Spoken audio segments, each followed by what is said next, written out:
En este capítulo, el Big Bang, la gran explosión que dio inicio al tiempo, al espacio, a la materia, sus misterios, la recesión de las galaxias y la expansión del cosmos, el destino del universo, expansión eterna o contracción hacia un nuevo colapso y un Big Bang invertido. ¿Qué había antes del Big Bang? Las ideas de los grandes científicos sobre este tema.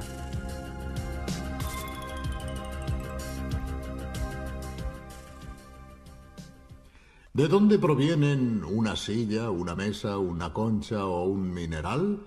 Bien, todas estas cosas, al igual que todas las que vemos a nuestro alrededor, están compuestas por átomos, tan pequeños que ni siquiera podemos verlos. En los núcleos de los átomos, los protones y neutrones están compuestos por partículas todavía más pequeñas, los quarks. Pero al principio la materia no existía, no había nada de todo esto, ni átomos ni quarks. Era la nada. No el vacío, sino la nada, algo que, como comprenderán, resulta muy difícil de imaginar.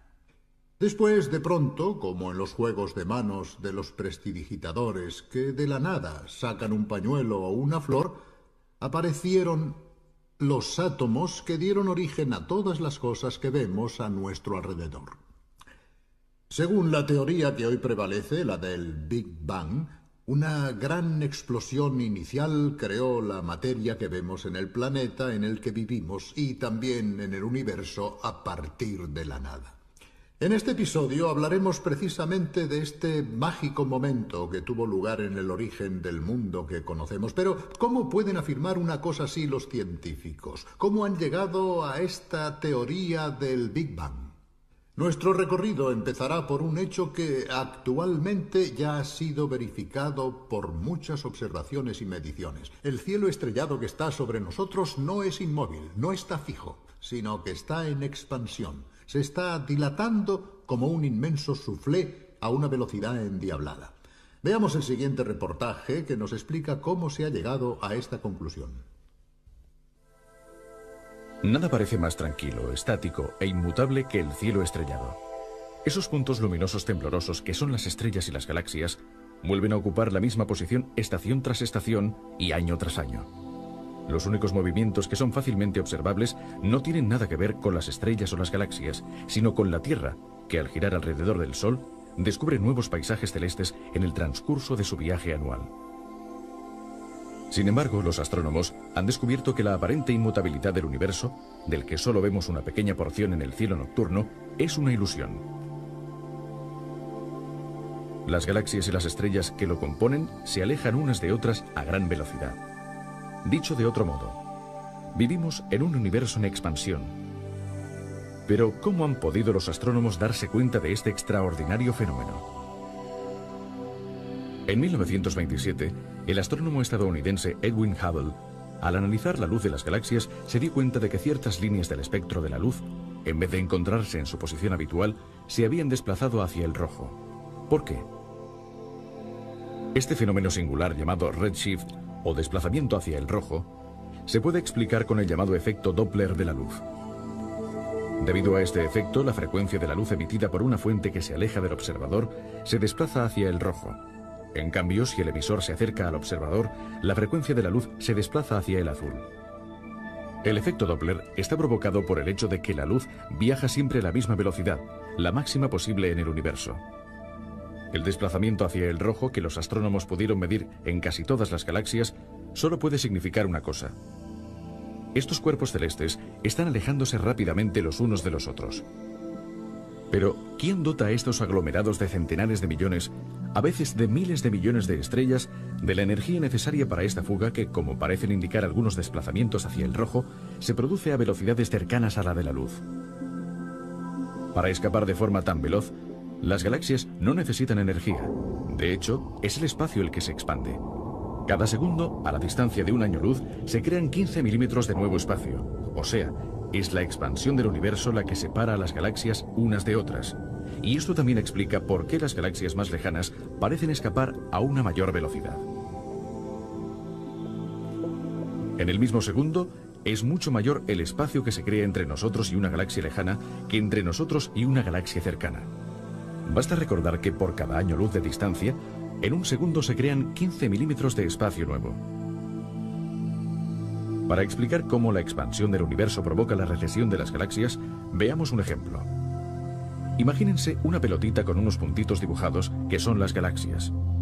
A medida que la hinchamos, los puntitos se alejan porque la pelotita se hincha y se expande, separando los puntos unos de otros, tal como sucede en el universo. Pero si el universo está en expansión, tal como concluyen las observaciones de los astrónomos, significa que este movimiento debe haberse iniciado en alguna parte. Entonces podemos pensar en hacer el recorrido a la inversa, ir hacia atrás en la expansión e imaginar qué pudo haber sucedido en el punto inicial. ¿Una explosión? ¿Un Big Bang? Es decir, una gran explosión. Veamos con más detalle cuál es el razonamiento que sostiene esta hipótesis.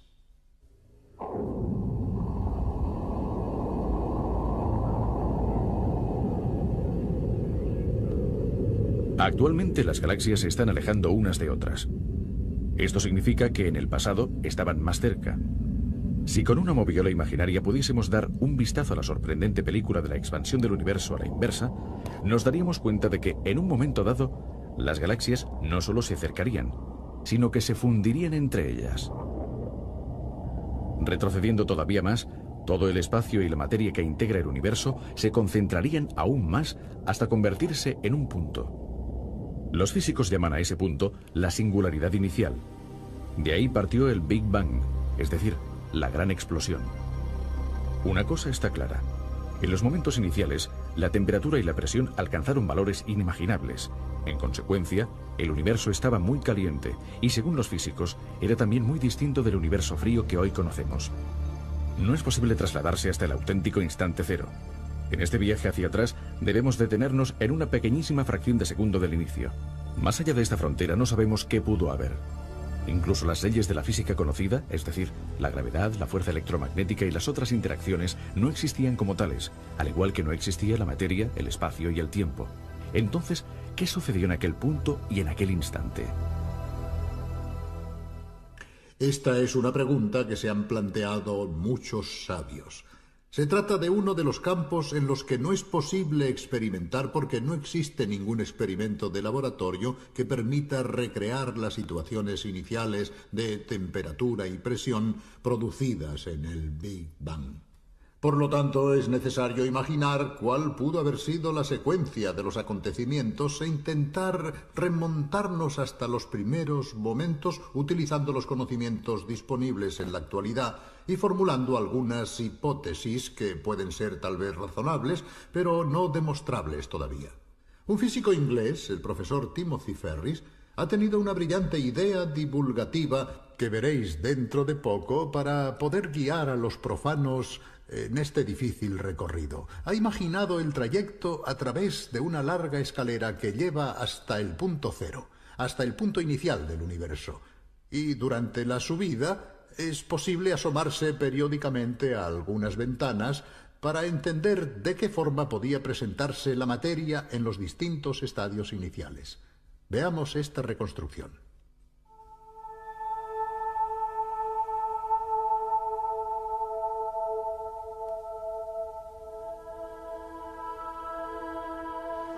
Imaginemos que cada ventana a lo largo de la escalera se abre en una época muy concreta de la historia del cosmos, cada vez más hacia atrás en el tiempo.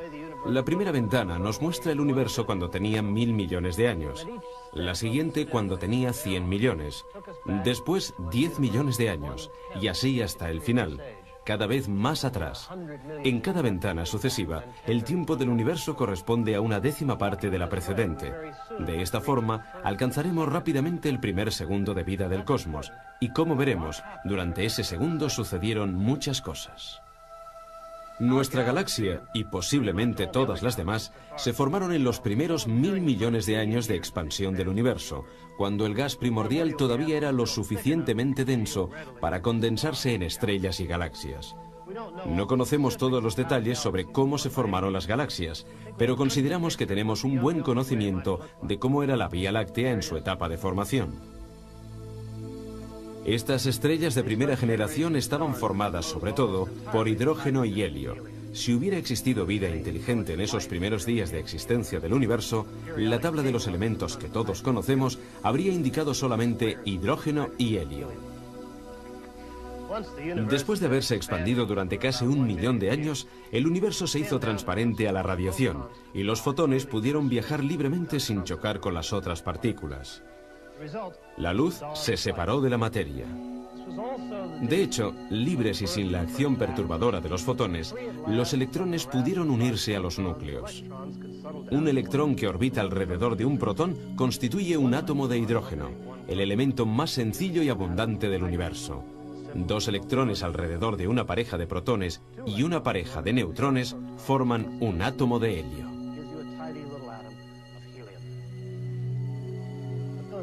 Pero los núcleos de helio ya existían. De hecho, se formaron en una época anterior.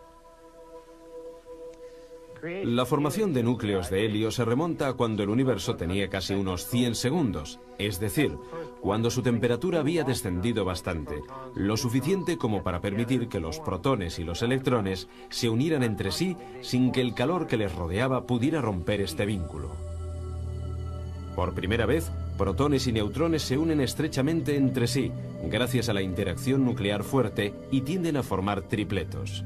Estos, a su vez, se combinan y forman un núcleo inestable.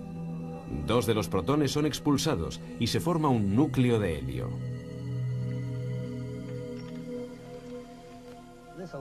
Este elaborado mecanismo de acoplamiento entre las partículas parece haber sido muy efectivo en los primeros instantes de vida del universo.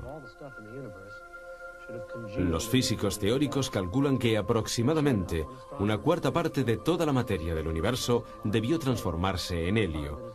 Y cuando los astrónomos, al estudiar la composición química del universo, descubrieron que, en promedio, 1/4 parte de la materia estaba formada por helio, tuvieron una de las pruebas más convincentes de que la teoría del Big Bang avanzaba en la dirección correcta. Ahora nos remontamos a tiempos muy remotos, cuando el universo tenía 1 segundo de vida. El calor era tan intenso que ni siquiera la interacción nuclear fuerte podía mantener unidos a los protones y neutrones. El universo era el llamado caldo primordial, formado por quarks libres, y no podía existir ninguna otra partícula fundamental. 1/10 de segundo, 1/100ésima de segundo después del inicio del tiempo. El universo era tan denso que incluso los neutrinos, que son partículas subatómicas tan escurridizas que incluso pueden atravesar una plancha de plomo de un espesor de miles de millones de kilómetros, incluso los neutrinos, decía, no consiguieron escapar del caldo primordial de materia y energía.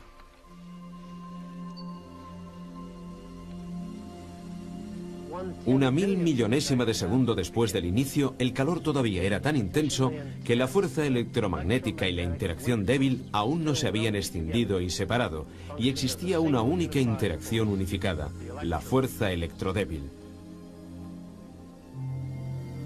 Durante este periodo de tiempo se crearon un gran número de partículas Z. Bosones débiles y fotones actuaban en conjunto, y el universo estaba regulado por 3 únicas fuerzas en lugar de 4.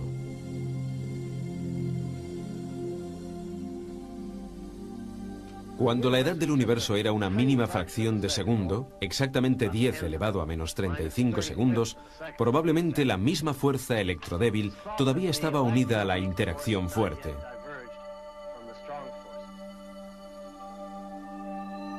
Durante un breve momento, la simplicidad natural prevista por las teorías unificadas fue real. El reino subnuclear era recorrido por partículas X y por quarks libres. Gluones, bosones débiles y fotones danzaban transformándose sin cesar unos en otros. Solamente operaban 2 fuerzas en los primerísimos instantes de vida del universo: la gravedad y esta interacción conocida como gran fuerza unificada. Es posible que las cosas, en un momento todavía más remoto, fueran aún más sencillas.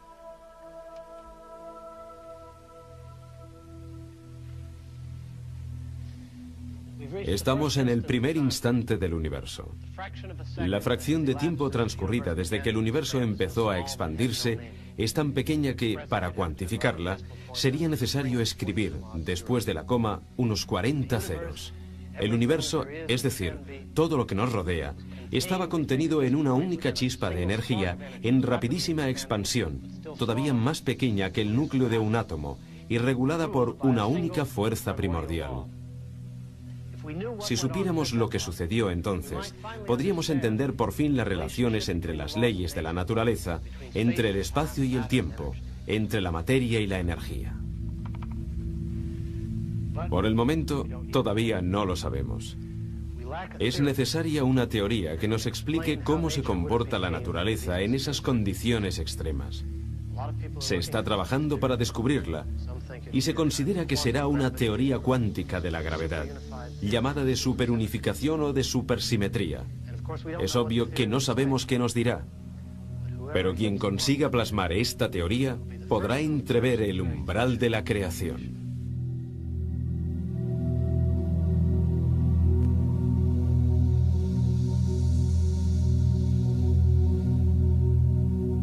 Naturalmente, no es fácil seguir este recorrido físico-matemático porque en un momento dado aparecen conceptos y situaciones que están muy alejadas de nuestra experiencia cotidiana. Por otra parte, los mismos físicos tienen dificultades para crear una reconstrucción tan distinta de todo lo que actualmente puede ser estudiado y experimentado. Pero ¿existe algún campo de la física que pueda resultar útil, por lo menos para intentar verificar algunas hipótesis? Bien, hemos hablado en Turín con uno de los más grandes físicos italianos, el profesor Tullio Regge, galardonado con el premio Einstein. Profesor Regge, ¿cómo pueden los científicos imaginar y experimentar, por así decirlo, el Big Bang? ¿Hay alguna manera de recrear, al menos parcialmente, las situaciones iniciales? La observación del Big Bang en sí misma no puede realizarse, aunque pueden verse sus efectos indirectos como la distribución de los elementos químicos en el universo, que nos da algunas informaciones sobre el Big Bang, pero ni los telescopios ni los radiotelescopios consiguen llegar a esa época. Se han detenido antes por varios factores. ¿Cómo podemos llegar a saber alguna cosa utilizando los aceleradores? En un acelerador de partículas, que normalmente son protones, estas chocan frontalmente a energías muy elevadas. La energía, según la famosa ecuación de Einstein, E igual a m por c al cuadrado, se transforma en materia, es decir, se crean nuevas partículas y se crea una gota infinitesimal de ese plasma, como lo llaman los físicos, que empapaba el universo primordial.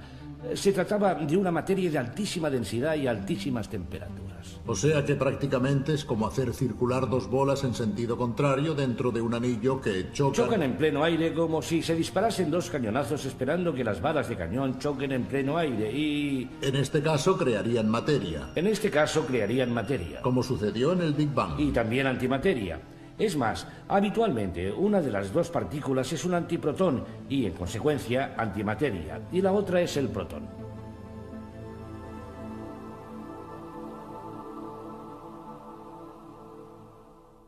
Algunas veces la suerte ayuda a los científicos cuando al buscar una cosa se acaba descubriendo otra.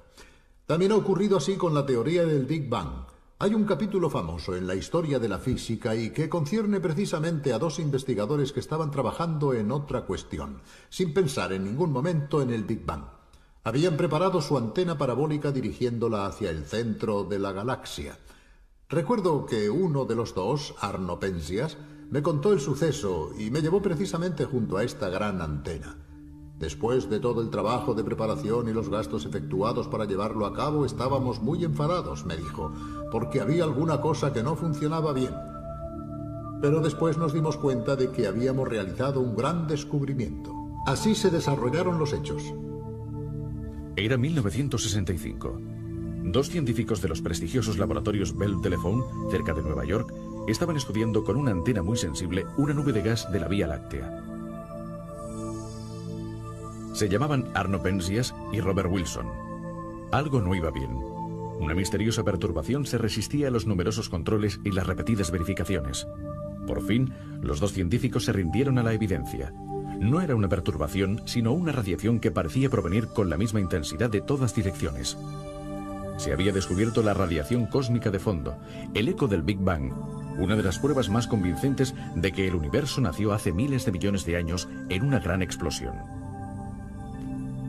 La teoría del Big Bang elaborada por George Gamow había previsto que debía existir algo parecido, pero durante años nadie había observado esta radiación. Después, la antena sensible de Penzias y Wilson captó este eco. La radiación de fondo ha sido estudiada con más detalle gracias a satélites astronómicos especiales como el estadounidense COPE. Este es el mapa de la radiación realizado gracias a las mediciones del COPE. El eco del Big Bang es sustancialmente homogéneo en todas direcciones, pero el COPE, gracias a su sensibilidad, descubrió algunas pequeñísimas diferencias.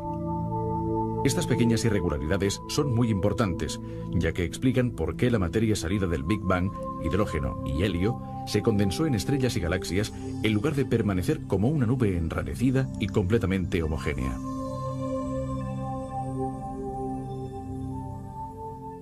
Naturalmente hay una pregunta que todos nos planteamos. Bueno, el Big Bang es difícil de describir, de comprender en sus detalles. ¿Cómo tuvo lugar esa explosión de materia y qué había antes? Aquí entramos en un terreno en el que solo la imaginación de los físicos puede intentar formular hipótesis. Uno de los científicos más creativos y geniales en este campo es el astrofísico Stephen Hawking, también famoso en todo el mundo por su gran talento como divulgador. Escuchemos ahora su opinión.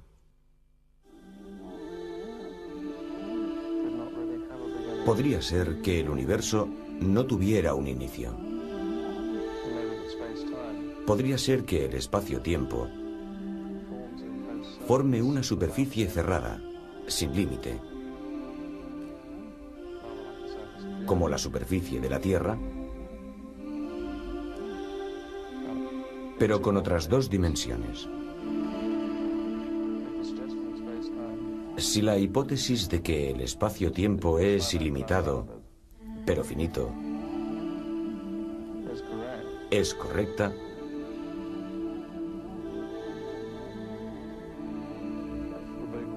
entonces el Big Bang sería como el polo norte de la Tierra. Preguntarse qué sucedió antes del Big Bang es como preguntarse qué le sucede a la superficie de la Tierra 1 kilómetro al norte del polo norte.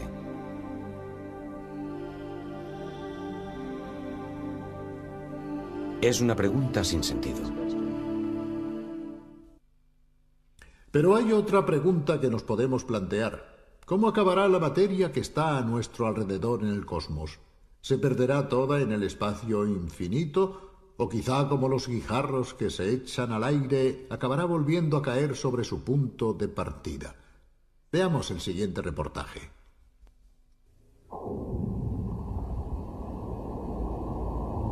¿Cuál será el destino del universo? ¿Continuará su expansión eternamente, haciéndose cada vez mayor y más frío, hasta que por fin todas las estrellas se apaguen y la materia, ya oscura e inerte, continúe vagando por el cosmos sin evolución posterior? ¿O quizá la expansión, en un momento dado, se parará y el universo volverá a contraerse, las galaxias se acercarán y se fundirán entre sí, hasta que todo se colapse en una especie de Big Bang a la inversa, para quizá volver a explotar en un nuevo Big Bang, dando lugar así a un universo oscilante que se expande y se colapsa eternamente?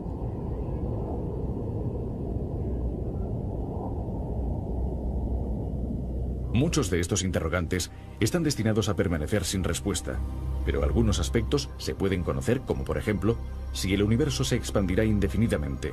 De hecho, esto depende de la cantidad de materia presente en el universo. Si la materia supera una cierta densidad crítica, entonces, como sostiene la teoría de la relatividad de Einstein, el espacio permanecerá cerrado con una estructura geométrica comparable a una esfera. Pero en un espacio cerrado el tiempo es finito, la expansión se detendrá y todo volverá a colapsarse para concluir en un Big Bang invertido.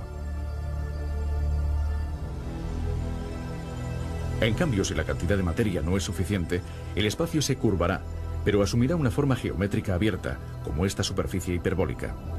En un espacio infinito, también el tiempo será infinito, y entonces la expansión proseguirá indefinidamente. Entonces, la materia es suficiente o insuficiente para cerrar el espacio. La materia luminosa fácilmente observable, es decir, las estrellas y las galaxias, es insuficiente, pero los astrónomos piensan que en el cosmos existen grandes cantidades de materia oscura. polvo, gases, cometas, asteroides, planetas o partículas mucho más ligeras como los neutrinos. Si los neutrinos tuviesen masa, la materia presente en el universo podría superar la densidad crítica. De todas formas, a través de las observaciones más detalladas, parece ser que la densidad del universo es inferior a la crítica y que, por lo tanto, la expansión está destinada a durar eternamente. Obviamente no se pueden excluir las sorpresas en el futuro. La masa que falta para alcanzar esa densidad podría surgir allí donde nadie sueña siquiera en buscarla. Para concluir, una última pregunta. ¿El universo que conocemos es el único que existe? ¿No podría ser que al encontrarnos en su interior no podamos ver más allá de este horizonte, de esta dimensión, mientras que, en realidad, podrían existir muchos otros universos paralelos, concéntricos o que se cruzan? ¿Qué piensan al respecto los físicos? Escuchemos de nuevo a Tullio Regge. Muchísimas personas imaginan universos fuera del nuestro e intentan comprender qué sucedió en el Big Bang. Nosotros no sabemos qué sucedió en el Big Bang, pero existen muchísimas teorías.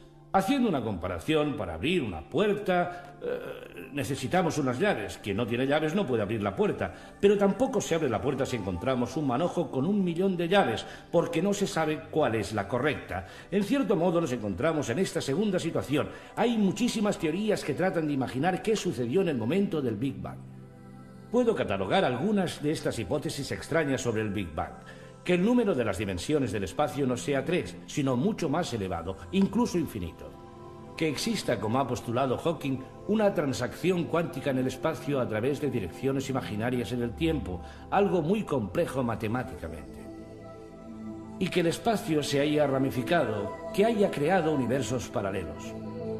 No conocemos las respuestas a algunas de estas preguntas porque para hacerlo sería necesario llegar exactamente al momento del Big Bang y aquí precisamente es donde hallamos dificultades enormes.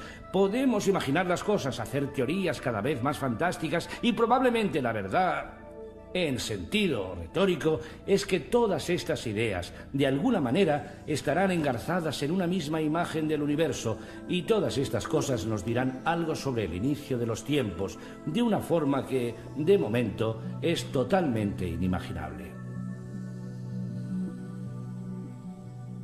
Bien, acabamos aquí por hoy.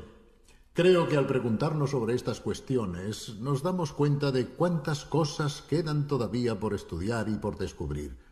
Puede que jamás obtengamos ciertas respuestas, pero es bonito pensar que la inteligencia humana intenta afrontar también este gran desafío, que no se conforma nunca con las respuestas y que se plantea siempre nuevas preguntas.